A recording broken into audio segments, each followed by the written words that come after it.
সুপ্রিয় দর্শক, আসসালামু আলাইকুম। সবাইকে স্বাগত জানাচ্ছি আজকের গুরুত্বপূর্ণ সংবাদে। প্রথমেই জানিয়ে দিচ্ছি সংবাদ শিরোনাম, পরে বিস্তারিত। সালামু আলাইকুম। কি নাম তোমার? আমার নাম আরিফ বিন নাইম। আরিশ বিন নাইম। সালাম দাও। আসসালামু আলাইকুম। আসসালামু আলাইকুম। মাঝে মাঝে ভিডিও রেকর্ড করতে চাইলে আসে, বলে যে বাবা আমি একটু থাকি। আবার বলে যে সেও নাকি ভবিষ্যতে ইউটিউবিং করবে। ইউটিউবিং করবা? জি, ইউটিউবার হবা? মা, কিন্তু আমার তো কোনো ইউটিউবার নাই। হ্যাঁ, তোমার ইউটিউবার হবে, তোমার সাবস্ক্রাইব হবে, তোমাকে পরে বড় হলে পাপা চ্যানেল খুলে দিবে। ওকে ওকে ওকে, পাপা নিউজ করি। ওকে। ওকে। জাতীয় সংসদ নির্বাচনকে ঘিরে এই মুহূর্তে দুইটা সমস্যা সামনে। একটা হচ্ছে পিআর, জামাত সহ আরো বেশ কয়েকটা দল যে যুগপৎ আন্দোলন করছে পিআর নিয়ে। সেই দাবিগুলোর মধ্যে একটা গুরুত্বপূর্ণ দাবি কিন্তু আছে। অন্যান্য দাবিগুলো পূরণ হোক না হোক, এখানে কিন্তু জাতীয় পার্টিকে নিষিদ্ধের একটা দাবি সামনে এসেছে। এখন এই যে জাতীয় পার্টির যে একটা ক্রান্তিকাল চলছে, সেই ক্রান্তিকালে তাদের জন্য এক ধরনের আশীর্বাদ হয়ে দাঁড়িয়েছে কিন্তু বাংলাদেশ জাতীয়তাবাদী দল বিএনপি। এমনকি যদিও দলটার নাম মেনশন করে নাই, তবে আমার ধারণা সম্ভবত এনসিপিকেই এখানে মেনশন করা হয়েছে। বিএনপির যিনি নেতা আছেন সালাউদ্দিন সাহেব, তিনি বলছিলেন কিছু আসন পাওয়ার লোভে জামাত এবং এনসিপিকে মেনশন করে বলছেন কেউ সংখ্যানুপাতিক পদ্ধতিতে নির্বাচন চাইলে জাতীয় জীবনের জন্য ভয়ঙ্কর পরিণতি নিয়ে আসবে।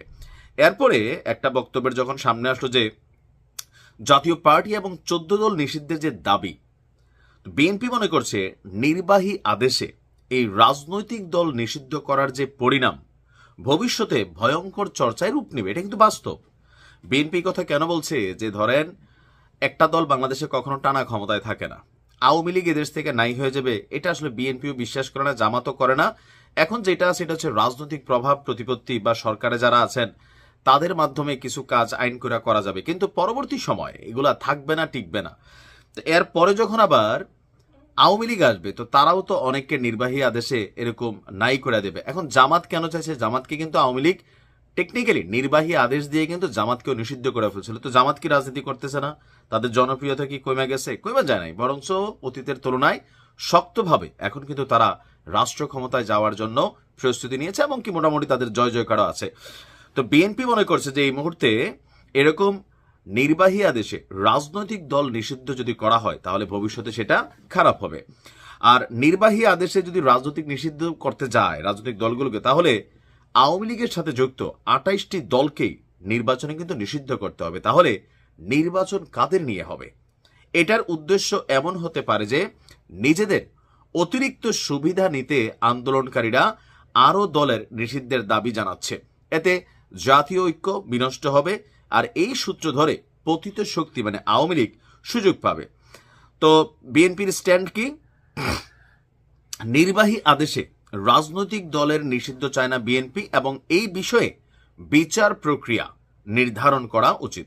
সঠিক সময়ে নির্বাচনের মাধ্যমে স্থিতিশীল সরকার করতে না পারলে জাতীয় নিরাপত্তার পাশাপাশি আঞ্চলিক নিরাপত্তাও হুমকিতে পড়বে বলে মনে করেন। তার মানে পিআর ইস্যুতে যে আন্দোলন জামাতের, সেখানে যে 5 দফার মধ্যে একটা দফা আরো যে দলগুলো তাদের সাথে সহমত পোষণ করেছে, জাতীয় পার্টিকে নিষিদ্ধের যেই পলিসি অথবা ধরেন যেই টেকনিক, অনেকে মনে করছেন যে হ্যাঁ, এই দলগুলো যদি মাঠে নামে সরকারের উপর চাপ প্রয়োগ করে, জাতীয় পার্টি যেহেতু আওয়ামী লীগকে ক্ষমতায় রাখার পেছনে সবচেয়ে বড় ভূমিকা পালন করেছে, তো সেই জায়গা থেকে জাতীয় পার্টিকে নিষিদ্ধ করা হইতে পারে।